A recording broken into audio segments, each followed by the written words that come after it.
The Iran war is exposing cracks between the US and Israel. That's where we're starting the 7 from the Washington Post. I'm Hannah Jewell.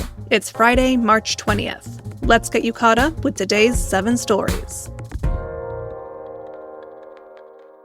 When the US and Israel initiated the war against Iran last month, their messages were largely in sync.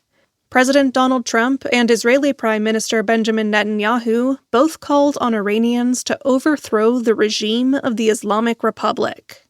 But nearly 3 weeks into the conflict, the war aims of the two allies are diverging.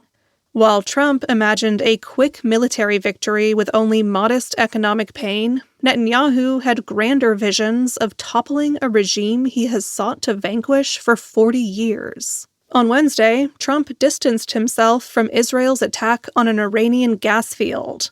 That attack drove energy prices higher and prompted retaliatory Iranian missile fire at U.S. allies in the Gulf. One senior U.S. administration official told the Post that while Netanyahu wants to, quote, wreck Iran's economy and decimate its energy infrastructure, Trump wants to keep it intact. The war has been unpopular in the U.S. and is a political hazard for Trump.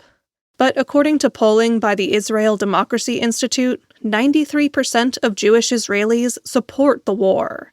So continuing it serves Netanyahu politically.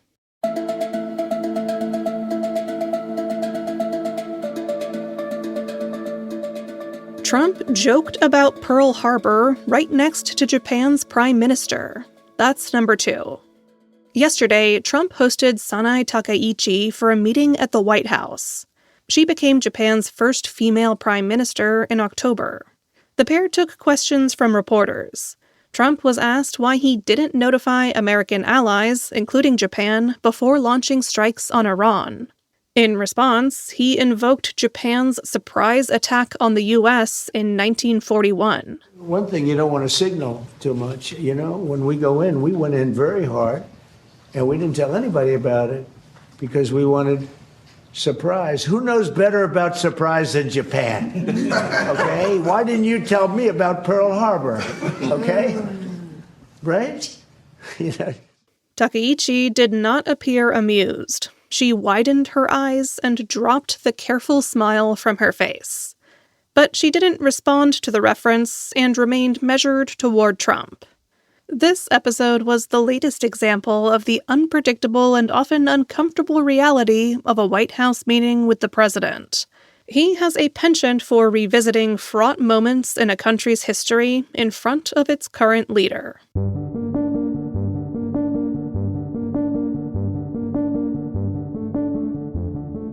Number 3.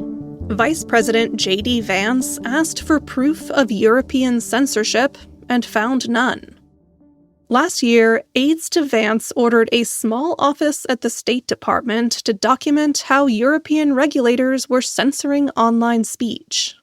Staffers launched a probe focusing on a European Union law which requires tech companies to limit the spread of speech that is harmful or illegal. But the weeks-long investigation uncovered no records indicating censorship. That's according to a Post report published this morning. Despite the finding, the Trump administration has pressed ahead with an effort to crack down on what it alleges is censorship in the EU. It has banned some European researchers from entering the U.S. and dismantled programs intended to fight foreign disinformation campaigns. It has also crafted a plan to allow U.S. tech companies to skirt European rules, and it is preparing to launch a website to host banned content. A teaser for the site, called freedom.gov, includes a mounted Paul Revere-type figure galloping over the words, "Freedom is coming."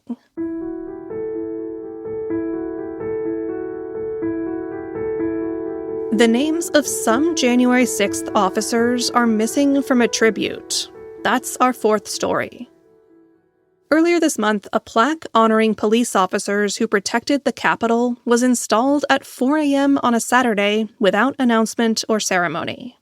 According to a Post analysis, the names of at least 16 D.C. police officers who served that day have been excluded, and that number is likely an undercount.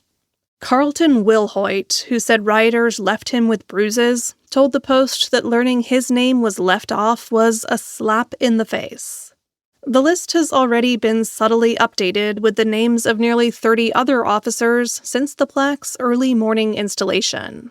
And the plaque is still subject to ongoing litigation about whether it should be displayed more prominently.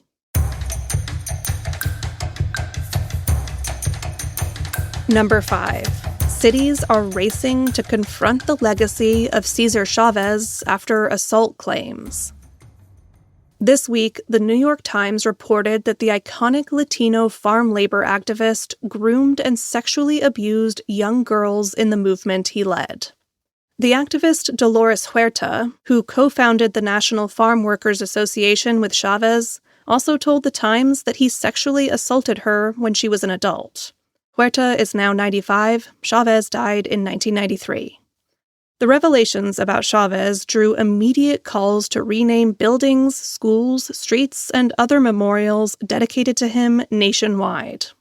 Cities have canceled planned marches to honor his birthday, which is on March 31st, and some signs and statues honoring Chavez have already been covered up or removed.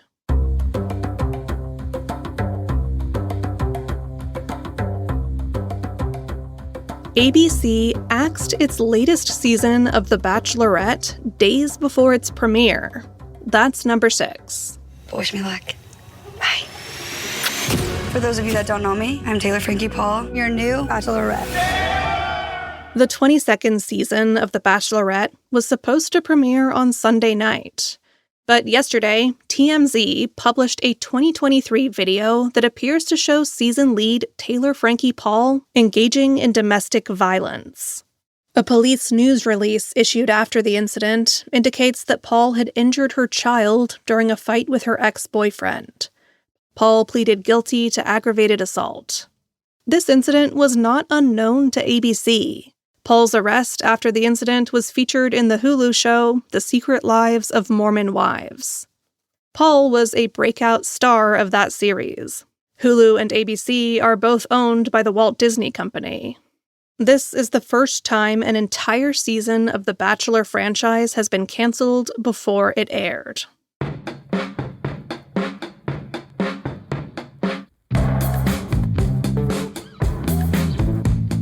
And at number 7, Gen Z has a new signature face for posing in photos. It's known as the Gen Z pout.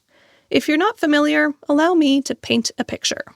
According to the Post's pop culture writer Shane O'Neill, who has studied this very, very closely, the pout combines the penetrating malaise of the Gen Z stare with the plump protrusion of the millennial duck face.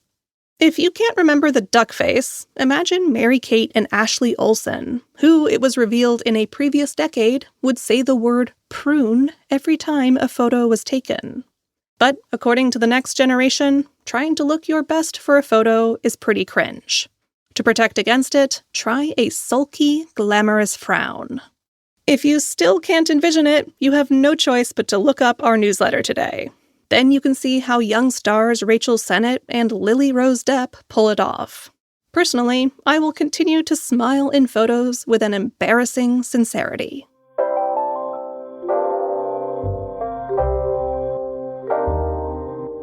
That's the show for this week. The staff writers of The Seven are Jamie Ross, Izan Ekabau, and me. Special thanks to Lucas Trevor and Charlotte Freeland for producing.